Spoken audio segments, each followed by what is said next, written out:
So chronic limb ischaemia ম্যানেজমেন্টের first পার্টে আমরা দেখেছিলাম অ্যাবাউট এবিপিআই, অ্যাঙ্কেল ব্রেকিয়াল প্রেশার ইন্ডেক্স, এবং তার ডিফারেন্ট ইন্টারপ্রিটেশন। এখন আমরা তার উপর ভিত্তি করে একটা ক্রনিক লিম্ব ইসকেমিয়াকে কিভাবে ম্যানেজ করা যায় তার জাস্ট একটা সিম্পলিফাইড প্রোটোকল আমরা দেখব।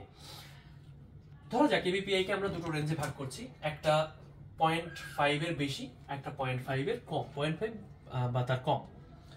সো 0.5 এর বেশি যদি হয় আমরা চিন্তা করব ইট ইজ স্যাটিসফ্যাক্টরি, যদিও তার ক্লডিকেশন পেইন থাকবে, তারপর এটা স্যাটিসফ্যাক্টরি ফর মেডিকেল ট্রিটমেন্ট। এখানে বিভিন্ন মেডিকেল ট্রিটমেন্ট, মেডিকেল থেরাপি, তার সাথে এক্সারসাইজ, লাইফস্টাইল মডিফিকেশন, বিভিন্ন অপশন এখানে থাকবে। বাট যদি 0.5 এর বেশি যায়, 0.5 এর কমে যায়, তখন আমাদেরকে যেটা করতে হবে সেটা অ্যানজিওগ্রাম। তখন আমরা প্রসিড করব টুয়ার্ডস অ্যানজিওগ্রাম। অ্যানজিওগ্রাম করে আমাদের হাতে তখন 3 ধরনের অপশন, একটা হতে পারে অ্যানজিওপ্লাস্টি, একটা হতে পারে বাইপাস গ্রাফটিং, একটা হতে পারে প্রাইমারি অ্যাম্পুটেশন।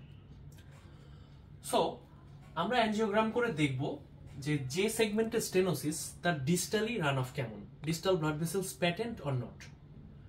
ইউজুয়ালি লেগের ক্ষেত্রে আমরা 3টা ব্লাড ভেসেল পাই, অ্যান্টেরিয়র টিবিয়াল, পোস্টেরিয়র টিবিয়াল এবং arteria dorsalis pedis. So distal run অফটা কি ভালো না খারাপ? স্টেনোস সেগমেন্ট যাই হোক না কেন, যদি ডিস্টাল রান অফ পোর হয়, ডিস্টাল সেগমেন্টে প্যাটেন্সি না থাকে, সেক্ষেত্রে the only option is amputation. Distal segment good run of ভালো হলেও অ্যাম্পুটেশন করতে হতে পারে, তার জন্য আরো কিছু ইন্ডিকেশন আছে। ওকে, সিম্পলি আমরা যদি চিন্তা করি পোর রান অফ অ্যাম্পুটেশন, যদি ডিস্টাল সেগমেন্টের রান অফ ভালো হয় তাহলে আমাদের হাতে দুটো অপশন আছে, একটা অ্যানজিওপ্লাস্টি, একটা বাইপাস গ্রাফটিং। সো কখন অ্যানজিওপ্লাস্টি, কখন বাইপাস? যদি স্টেনোস সেগমেন্টের লেন্থটা হয় শর্ট সেগমেন্ট, 4 সেন্টিমিটার বা তার কম, সেক্ষেত্রে আমাদের অপশন থাকবে অ্যানজিওপ্লাস্টি অ্যান্ড স্টেন্টিং। আর যদি সেগমেন্ট হয় লং সেগমেন্ট, সো এই লং সেগমেন্ট বেলুন ডাইলেটেশন অ্যানজিওপ্লাস্টির জন্য সুইটেবল না। লং সেগমেন্ট হয়তো দেওয়া থাকবে 8 সেন্টিমিটার, 10 সেন্টিমিটার এরকম, সেক্ষেত্রে আমাদের অপশন হবে বাইপাস গ্রাফটিং। গ্রাফটিং অবশ্যই ডিস্টাল রান অফ হতে হবে ভালো। বাইপাস গ্রাফটিং আবার দুই ভাবে করা যেতে পারে। একটা হতে পারে তার নর্মাল অ্যানাটমিক্যাল যে ব্লাড ফ্লো সেই পাথওয়ে মেইনটেইন করে, যেমন অ্যাওর্টোফিমোরাল বাইপাস, অ্যাওর্টা থেকে ফিমোরাল আর্টারিতে। এক্সটার্নাল আইলিয়াকে সাপোজ কোনো অক্লুশন আছে, আমি অ্যাওর্টা থেকে ফিমোরাল আর্টারিতে একটা বাইপাস করে দিলাম, এগুলোকে বলা হয় অ্যানাটমিক্যাল বাইপাস। আর কিছু হতে পারে যে নর্মাল পাথওয়ের বাইরে গিয়ে, যে সাপোজ এক্সটার্নাল আইলিয়াকে একটা অক্লুশন আছে, আমি অ্যাওর্টা থেকে করতে পারছি না, আমি এক্সিলা থেকে ফিমোরাল আর্টারিতে নিয়ে আসলাম, অথবা অন্য সাইডের ফিমোরাল আর্টারি ভালো আছে, ফিমোরাল আর্টারি থেকে এদিকের ফিমোরাল আর্টারি, লেফট সাইড থেকে রাইট সাইডে নিয়ে আসলাম, এদেরকে বলা হয় এক্সট্রা অ্যানাটমিক্যাল বাইপাস। যেমন হতে পারে এক্সিলো বাই ফিমোরাল বাইপাস, হতে পারে ফিমোরো ফিমোরাল, এদেরকে বলা হয় ক্রস ওভার গ্রাফট, যেহেতু এক পাশ থেকে আরেক পাশে ক্রস করা হয়, তো এদেরকে বলা হচ্ছে এক্সট্রা অ্যানাটমিক্যাল বাইপাস। সো কখন অ্যানাটমিক্যাল, কখন এক্সট্রা অ্যানাটমিক্যাল? অ্যানাটমিক্যাল বাইপাস প্রসিডিওরটা খুব কমপ্লিকেটেড এবং অনেকটা সময় লাগে, এই জন্য পেশেন্টকে অ্যানেস্থেসিয়ার জন্য ফিট হতে হয়।